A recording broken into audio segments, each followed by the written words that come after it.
what's up? Welcome back. So it is me, it's Ella. You guys already know that if you've watched me before, but in today's video I am going to be doing a whole video on advice for freshmen. I know going into my freshman year of high school I was honestly terrified because I had no idea what to expect, but my freshman year was seriously such a good year for me. So in this video I'm going to be going through a bunch of advice that I would give to a freshman going into high school as a rising sophomore. And this will be episode 1 of my back to school series. I have so much back to school content planned. Literally, you guys just have to wait. But this is going to be episode 1, and it's going to be some back to school advice for anyone going into their freshman year. I'm going to start off with a really big one, and that is going to be friends. For me, I was leaving so many of my friends behind because I went to a vocational school, not the same school that was already in my school district. To preface this, vocational school is basically where you're getting your normal education on top of a shop. So freshman year, you go through all of your exploratories, and every other week is either shop or academic. And when I went to this school, not every single kid gets in. So a lot of my friends and all the people that I had grown up knowing ended up going to the school that was in the district and not the school that I went to. It was really weird to get used to a school that every other week I wasn't in actual normal classes. But I'll be honest, that kind of situation works really well for me. Just not being in academics every other week is so much fun for me, and shop was seriously the best. So if you guys have the option to go to vocational school, or maybe you're in 8th grade right now, not even going into high school, if you have the option to go to vocational school, I would definitely recommend it because personally, I absolutely love it. Also, this is totally unrelated. If you guys see the mess behind me, just ignore that. Like I was saying, your friends are what will get you through the school year, so talk to everybody in your classes. Especially for me, I was meeting new people every other week in shop, and I talked to so many different people at every single exploratory. Now I seriously know so many people in my grade. Like, pretty much everybody knows each other because of the shops that we went through. But even if you're going to a regular school, just talk to everybody in your classes. A lot of people think that it's super important to have a huge friend group, but honestly it isn't. As long as you have a good few friends, I feel like that is totally okay. A lot of people feel very pressured to just jump into these huge friend groups, but a lot of the time it will just be so filled with drama. For a lot of people, high school is such a huge drama time. Personally, I'm such a non-drama person. I will say try not to get dragged into it. Also, with friends, try and surround yourself with people that will bring you up, not bring you down. There will be fake people in this world, and that is just the truth. I know that it's really difficult because a lot of the time you won't know. Another thing, if you're interested in trying out a sport, that's also a really good way to meet new people. I'm going to move on from friends, and I'm going to go to classes. Personally, for me, the classes that I took last year were US History 1, Algebra 1, Freshman Year Biology, and then also English. Those were my 4 core classes, and then I also did gym and health. I know that for some schools you do get to pick your classes, but last year I didn't. It was all based off of the placement testing that we took. Somehow I ended up in algebra for a 2nd year in a row, but honestly, I didn't really care. But if you do pick your classes and end up in biology, I will say definitely pay attention. That was 100% the most difficult class. And the other thing is, my teacher was not quite the right kind of teacher for me. I don't know if that makes any sense, and I'm not hating on her whatsoever, but personally the way that she taught just didn't quite click in my brain right. I even remember I was sitting there trying to understand what she was saying, and I just didn't feel like taking notes that day. So I'm sitting here trying to understand the topic, and then she called on me for a question, and I had no idea. And I remember I sat there and I was just like, I don't know. Like, everyone in the class laughed. I just forgot about that until I brought that up.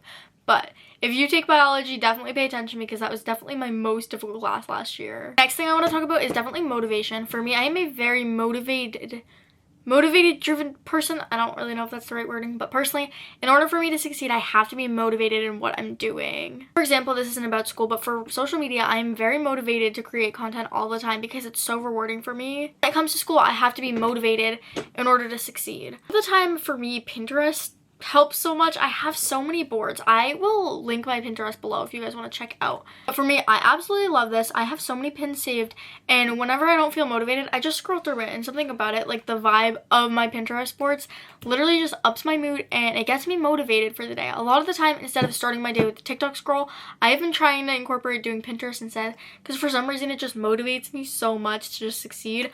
I don't know if I'm the only one, but maybe I am. Maybe I'm crazy. Personally, I love Pinterest so much, and it helps me stay motivated and just gives me the right aesthetic vibe. If you're type A like me, definitely get a planner to keep track of all your school stuff. I know I would always have that with me. Nobody else in any of my classes would use a planner, but I really liked it. Whenever we had a homework assignment or anything that I knew, like a test coming up, I would always write it down in the to-do section of my planner. I get a planner for the year or download some sort of calendar app to just make sure that you have all of your stuff all set out for the weeks. On your school schedule, I do want to touch on like morning and night routines.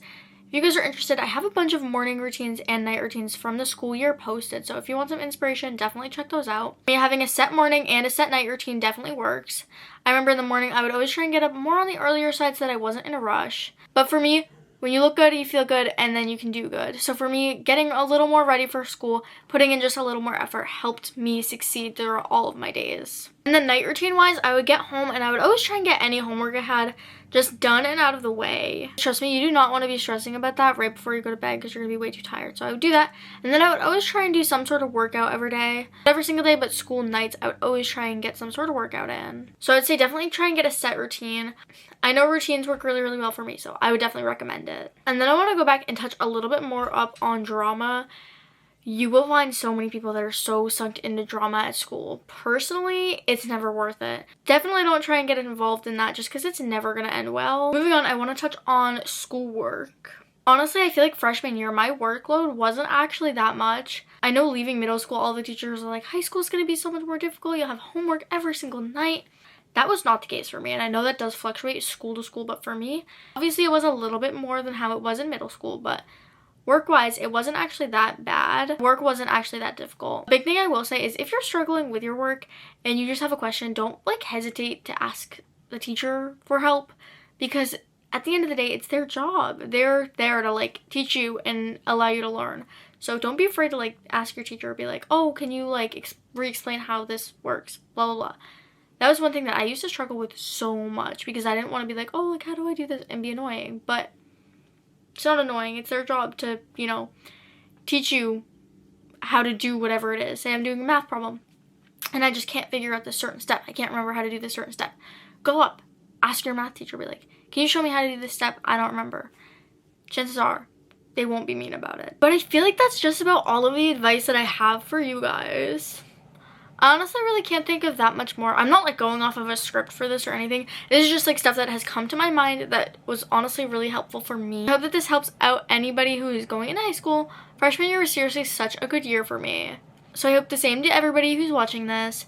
And good luck on your first day. If you guys stay to the end of the video, comment the school bus emoji because back to school content is finally here. Stay tuned for all of the others. Stay tuned for all of the other back to school content, but that is going to be it for episode 1 of my back to school series. Don't forget to like, subscribe, go follow all my other socials. They are always linked down below. I post anywhere from 1 to 4 times a day on all of those social media platforms, but that is going to be it. Bye, guys.